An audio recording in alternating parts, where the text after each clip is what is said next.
I just wanted to say something about Yudhishthira in the Mahabharata. Before I start on that, I'll read a couple of verses from the Mahabharata about Dharma. I'll read the Sanskrit as well. Adroha sarva bhuteshu karmana manasa gira anugrahascha dhanam cha satam dharma sanatanaha.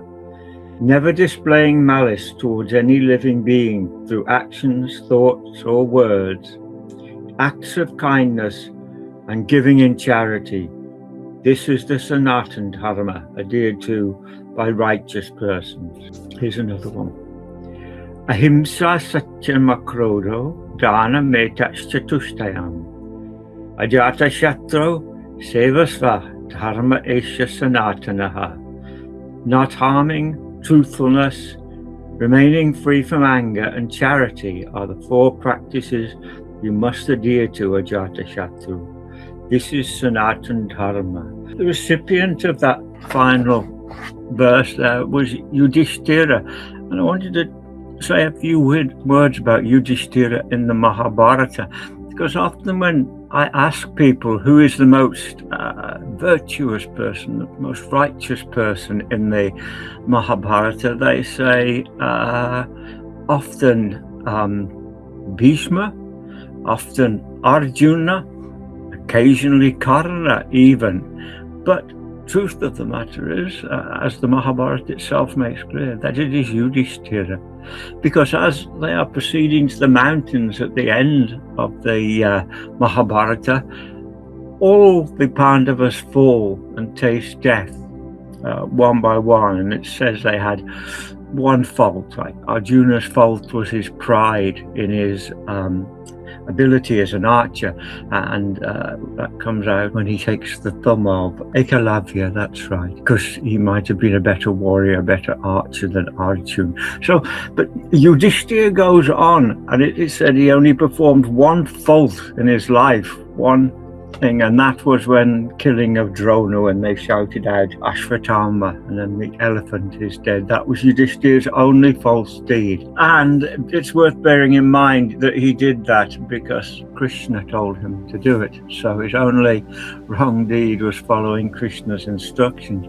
But people will refer back to the gambling match and when he lost everything, and say, well, what happened to him then? And I think what's happening, we see with Yudhishthira, is he's a Kshatriya, he's born as a Kshatriya. He is obliged to follow the Kshatriya Dharma, although he himself is wedded to the Sanatana Dharma.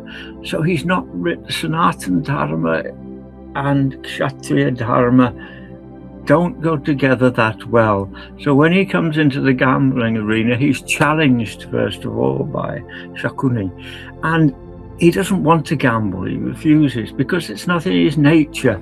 But he thinks, as a Kshatriya, it's my duty to accept the challenge. So he accepts the challenge. He begins to play the game, and he loses and loses and loses, which, because Shakuni's cheating, basically, we know that. But he loses his head, his mind. He's out of his comfort zone completely, because he's not really a Kshatriya. He's a follower of the Sanatana Dharma. And when he's put into that Kshatriya Dharma situation, he loses control and loses everything, even their wife, Draupadi.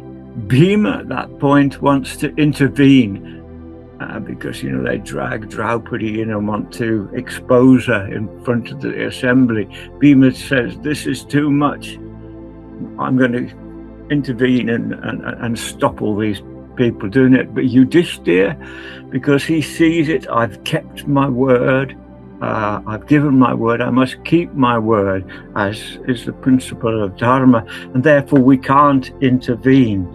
And one feels on reading that point there that the Sanatana Dharma is not appropriate. We feel there that Bhima's attitude is better. This is where the Kshatriya Dharma is needed. And I would also say that Drona and Bhishma sitting on the sidelines saying nothing. Even Dhritarashtra saying nothing while a woman is being abused in that way. They may be following Kshatriya Dharma because they're following their leader, but they're not following the purest of Dharma, which is ahimsa. They can see Draupadi in distress, but they remain in their seats. They do nothing. And that's when we can see the way that these different strands of Dharma sometimes conflict with each other, and it's difficult to know exactly what to do. So although reading those verses, it sounds quite straightforward, follow this is in the real world, when we come to it, just like Yudhishthira, Bhishma and Drona, it's problematic. And I mean, I don't know what Drona's doing there anyway, because he's a Brahmin, so he's not following the Brahmin code, but they should have intervened. You have to stop. It doesn't matter about the rules or anything. The principles of the Sanatana Dharma mean this person is suffering horribly, this person is being abused. It doesn't matter what rules I break, I must take action and intervene. It's using your intelligence, using your integrity, never mind the rule book, just do what needs to be done. I think that's the message there.